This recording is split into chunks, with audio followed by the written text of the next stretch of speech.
विश्वं विष्णुवषट्कार भूतभव्यभवत्प्रभु भूतकृत् भूतभृद्भाव भूतात्मा भूतभावनः भूतात्मा परमात्मा मुक्तानां परमागतिः पुरुषः साक्षी क्षेत्रज्ञ अक्षर योगः योगविदां नेता प्रधानपुरुषेश्वरः नारसिंहवपु श्रीमान् केशवपुरुषोत्तमः सर्वः शर्वः शिवः स्थाणु भूतादिनिधिरव्ययः सम्भवभावनभर्ता प्रभवः प्रभु ईश्वरः स्वयंभू शम्भु आदित्यः पुष्कराक्षमहास्वन अनादिनिधनः धाता विधाता धातुरुत्तमः प्रमेयः ऋषिकेशः पद्मनाभः अमरप्रभुः विश्वकर्मा मनु स्तविष्ठः स्थविरो ध्रुवः अग्राह्य शाश्वतः कृष्णलोहिताक्षः प्रतर्दनः प्रभूतः त्रिकाकुत्थाम पवित्रं मङ्गलं परम् ईशानः प्राणदः प्राणज्येष्ठः श्रेष्ठः प्रजापति हिरण्यगर्भः भौगर्धः माधवः मधुसूदन ईश्वर विक्रम धन्वी मे विक्रमः क्रमः अनुत्तमः दुराधर्षः कृतज्ञः कृते आत्मवान् सुरेशः शरणं शर्मं विश्वरेताः प्रजाभवः संवत्सरव्यालः प्रत्ययः सर्वदर्शन अजः सर्वेश्वरः सिद्धः सिद्धे सर्वादि अच्युतः मृषाकपि अमेयात्मा सर्वयोगविनिसृतः वसुवना सत्यः समात्मा संहितः समः अमोघः पुण्डरीकाक्षः वृषकर्मा वृषकृतियत्रः बहुशिरः बभ्रुः विश्वयोनिः शुचिश्रवामृतः शाश्वतः स्थाणुः वरारोह महातपः सर्वगा सर्ववेद्भानुः विश्वक्सेन जनार्दनः वेदः वेदवित्तव्यङ्गः वेदाङ्गः वेदवित्कविः लोकाध्यक्ष सुराध्यक्ष धर्माध्यक्ष कृताकृतः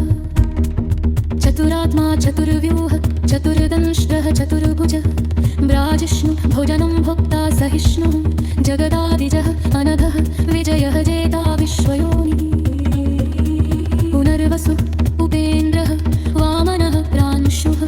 अमोघः शुचिहूरजितः अतीन्द्रः सङ्ग्रहः सर्गः कृतात्मा नियमः यमः वेद्य सदा योगी वीरः माधवः मधुः अतीन्द्रियः महामायः महोत्साहः महाबलः महाबुद्धिः महावीर्यः महाशक्तिः महाद्युतिः अनिर्देशवपुः श्रीमान् अमेयात्मा महापितृक् महेश्वासः महीभर्ता श्रीनिवासः सताङ्गिरः अनिरुद्धः सुरानन्दः गोविन्दः गोविदाम्पथ मरीचिः दमनः हस्सः सुपर्णः भुजगोत्तमः हिरण्यनाभः सुतपा पद्मनाभः प्रजापति सर्वदृक् सिंहः सन्धाता सन्धिमान् स्थिरः अजः दुर्मर्षणः शास्ता विश्रुतात्मा सुरारिः गुरुतमः धाम सत्यः सत्यपराक्रमः निमिषः अनिमिषः स्रग्वी वाचस्पतिः उदारधिः अग्रणीः ब्राह्मणिः श्रीमान् न्यायः नेता समीरणः सहस्रमूर्धा विश्वात्मा सहस्राक्षः सहस्रपातावर्तनः निवृत्तात्मा संवृतः सम्प्रमर्दनः अह संवर्धकः वह्नी अनिलः धरणीधरः सुप्रसादः प्रसन्नात्मा विश्वतृक् विश्वभुक् विभुहस्तत्कर्ता सत्कृतः साधु जह्नो नारायणः नरः असंख्येय अप्रमेयात्मा विशिष्टः शिष्टकृत् शुचिसिद्धार्थः सिद्धसङ्कल्पः सिद्धिदः सिद्धिसाधनः वृषाही वृषभः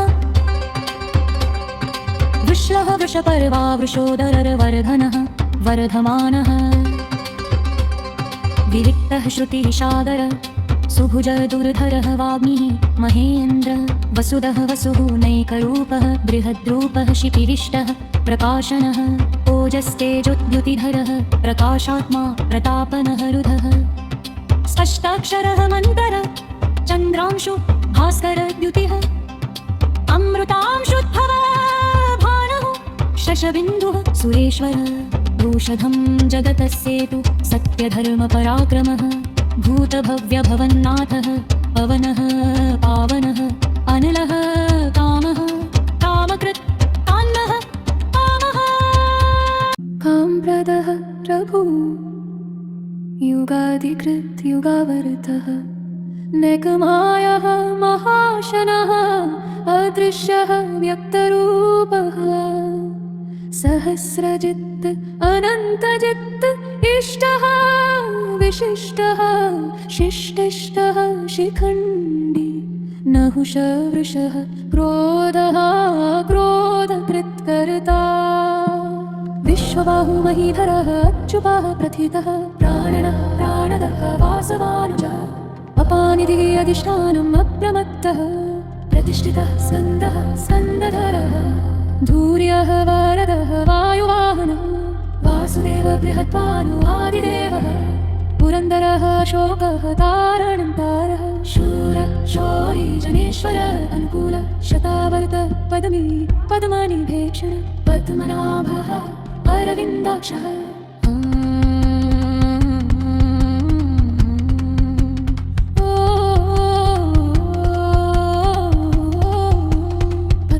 शरीरवृत् महर्षि वृद्धः वृद्धात्मा महाक्षः गरुडध्वजः अतुलः शर्वः भीम समयज्ञः हरिहरे सर्वलक्षणलक्षण्यः लक्ष्मीवान् समितिञ्जय विक्षरः रोहितः मार्गः हेतुः दामोदरः सहः महिधरः महाभागः वेगवानमिताशनः उत्तमः शोभनः देवः श्रीगर्भः परमेश्वरः करणं कारणं कर्ता विकर्ता व्यवसायः व्यवस्थानः संस्थान स्थानतः ध्रुवः परर्धि परमस्पर्शः तुष्टः पुष्टः शुभे क्षणः राम विराम विनिवृतः मार्गः वीरः शक्तिमतां श्रेष्ठः धर्मः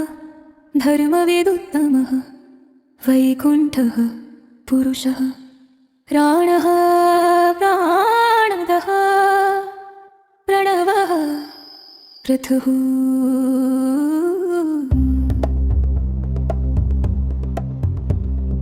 हिरण्यगर्भः शत्रुघ्नः व्याप्तः वायुपथोक्षजः ऋतुः सुदर्शनः कालः परमेष्ठि परिग्रह उग्रः संवत्सरः दक्षः विश्रामः विश्वदक्षिणः विस्तारः स्थावरस्थाणुः प्रमाणं बीजमव्ययम् अर्थः अनर्थः महाकोशः महाभोगः महानिर्विरणः स्थविष्ठः भूधर्मायूपः महामखः नक्षत्रनेमि नक्षत्रीक्षमः क्षामः समीहनः यज्ञः इज्जः महेजः क्रतुः सत्रं सताङ्गतिः सर्वदर्शी विमुक्तात्मा सर्वज्ञः ज्ञानमुत्तमं सुव्रतः सुमुखः सूक्ष्मः सुघोषः सुखदः सुहृन्मनोहरः जितक्रोधवीरबाहो विदारणः स्वापनः स्ववशः व्यापीनेकात्मा नैककर्मकृत् वत्सरः वत्सलः वत्सी रत्नगर्भधनेश्वरः धर्मगुप्त धर्मकृत्थ धर्मी सत् असत्क्षरं क्षरम् अविज्ञाता सहस्रांशु विधाता कृतलक्षणगभस्तिनेमि सत्त्वस्वशिंहः भूतमहेश्वरः आदिदेवः महादेवः देवेशः देवभृत्पुरः उत्तरः गोपति गोप्ता ज्ञानगम्य पुरातनः शरीरभूतभृत् भोक्ता गोप्ता जन्दनः पुरातनः शरीरभूतभृत् भोक्ता कपीन्द्रः भूरिदक्षिणः सोमपः अमृतपः सोमः पुरुषोत्तमः विनयः जयः सत्यसम्भः दाशारः सात्वतां पतिः जीवः विनयिता साक्षी मुकुन्दः अमितविक्रमः अनुभोनिधिः अनन्तात्मा महोदधीशयः अन्तकः अजः महारः स्वाभाव्यः जितामित्रः प्रमोदनः आनन्दः नन्दः सत्यधर्मात्रिविक्रमः महर्षि कपिलाचार्यः कृतज्ञः मेदिनीपते त्रिपदः त्रिदशाध्यक्षः महाशृङ्गः कृतान्तः महावराहः गोविन्दः सुषेणः कनकाङ्गदीगुहिः गभीरगहनः गुप्तः चक्रगदाधरवेधा स्वाङ्गः अजितः कृष्णः त्रिधा सङ्कर्षणः च्युतः वरुणः वारुणः वृक्षः पुष्कराक्ष महामना भगवान् भगवानन्दी वनमाली हलायुधादित्यः ज्योतिरादित्यः सहिष्णुः गतिसत्तमः सुधन्वा खण्डपरशुः दारुण द्रविण्प्रदः विवस्कृत् सर्वदृक् व्यासः वाचस्पति अयोनिजः त्रिशामः सामगः सामनिर्वाणं भेषजं सन्न्यासकृत् शान्तः निष्ठा शान्ति परायणम् शुभाङ्गः शान्तिदः सृष्टा कुमुदः कुवलेशयः गोहितः सत्ता सद्भूति सत्परायण शूरसेनः यदुश्रेष्ठः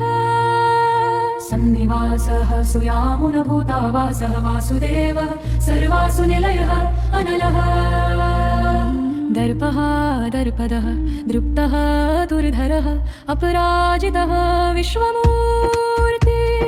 महामूर्ति विप्तमूर्ति अमूर्तिमान् अनेकमूर्ति अव्यक्तः शतमूर्ति शताननः एकः नैकः सवः कः किं यत्तत्पदमुत्तदमं लोकबन्धुः लोकनाथ माधव भक्तवत्सल सुवर्णवर्ण हेमाङ्ग वराङ्ग चन्दनाङ्गदीवीरः विषमः शून्यः कृताशी अचलः चलः मानी मानदमन्यः लोकस्वामी त्रिलोकदृक्सुमेधा मेधजः धन्यः सत्यमेधाधराधरः तेजोविष द्युतिधरः सर्वशस्त्रभृतावरः प्रग्रह निग्रह व्यग्रः नैकशृङ्गः गदाग्रजः चतुर्मूर्ति चतुर्बाहु चतुर्व्यूह चतुर्गति चतुरात्मा चतुर्भावः चतुर्वेदविद् एकपात् समावर्तः निवृत्तात्मा दुर्जयः दुर्तिक्रमः दुर्लभः दुर्गमः दुर्गमः वरावासः दुरारिः शुभाङ्ग लोकसारङ्ग सुतन्तुः तन्तुवर्धन इन्द्रकर्मा महाकर्मा कृतकर्मा कृतागम उद्भव सुन्दर सुन्दर रत्ननाभः सुलोचन नरका वाजसनः शृङ्गी जयन्त सर्वविजयी सुवर्णबिन्दुः अक्षोभ्य सर्ववागीश्वरेश्वर महारथः महागर्दः महाभूतः महानिधि कुमुदः कुन्दरः कुन्दः पर्जन्यः पानिरः अनिरः अमृताशः अमृतवपुः सर्वज्ञः सर्वतोमुखः सुलभः सुव्रतः सिद्धः शत्रुजित् शत्रुतापनः न्यक्रोधः उदुम्बरः अश्वत्थचाणूरान्ध्रनिषूदनः सहस्रार्चिः सप्तजिह्वः सप्तैधः सप्तवाहनः अमूर्ति अनघः अचिन्त्योभयकृत् भयनाशनः अनुः बृहत् कृशः स्थूलः गुणं कृत् निर्गुणः महानधृतः स्वधृतः स्वास्यः प्राग्वंशः वंशवर्धनः भारवृत् कथितः योगी योगीश सर्वकामदः आश्रम शमनः क्षामः सुपर्णः वायुवाहनः धनुर्धरः धनुर्वेदः दण्डः दमयिता दम अपराजितः सर्वसः नियन्ता नियमः अयमः सत्त्ववान् सात्विकः सत्यः सत्यधर्मपराक्रमः अभिप्रायः अर्यार्हः अर्हः प्रियकृत् प्रीतिवर्धनः विहाय सतते ज्योति सुरुचिः हुतभुक् विभु रवि विरोचनः सूर्यः सवितारविलोचनः अनन्तः हुतभुक् भोक्ता सुखदः नेकजः अग्रजः अनिर्विण्णः सदामर्षिलोकाधिष्ठानम् अद्भुतः सदा सनातनतमं कपिलः कपिः अव्ययः स्वस्तिदः स्वस्तिकृत् स्वस्ति स्वस्तिभुक् स्वस्ति दक्षिणः रौद्रः कुण्डली चक्री विक्रमः ऊर्जितशासनः शब्दातिगः शब्दसः शिशिरः शर्वरीकरः अक्रूरः पेशलः दक्षः दक्षिणः क्षमिणाम्बर विद्वत्तमः वीतभयः पुण्यश्रवणकीर्तनः उत्तारणः दुष्कृतिः पुण्यः दुःस्वप्ननाशनः वीरः रक्षणः सन्त जीवनः पर्यवस्थितः अनन्तरूपः अनन्तश्री जितमन्युः भयापः चतुरश्रः गभीरात्मा विदिशः व्यादिशः दिश अनादिः भूर्भुवः लक्ष्मीः सुवीरः रुचिराङ्गदः जननः जनजन्मादिभीमः भीमपराक्रमः आधारनिलय अधाता पुष्पहासः प्रजागरः ऊर्ध्वगः सत्पथाचार प्राणदः प्रणवः पणः प्रमाणं प्राणनिलयः प्राणभृत् प्राणजीवनः तत्त्वं तत्त्ववित् एकात्मा जन्ममृत्युजरातिगः भूर्भुवस्वस्तरुतारः सविता प्रपितामहः यज्ञ यज्ञपतिः यज्वा यज्ञान्दः यज्ञवाहनः यज्ञभत् यज्ञवृत् यज्ञे यज्ञभुक् यज्ञसाधनः यज्ञान्तकृत् यज्ञगुह्यम् अन्नम् अन्नादः आत्मयोनि स्वयं जातः वैखानः सामगायनः देवकी नन्दनः शिष्कक्षितीशः पापनाशनः शङ्खभृत् नन्दकी चक्री शारङ्गधन्वा गदाधरः रथाङ्गपाणि अक्षोभ्य सर्वप्रहरणायुध नन्दकी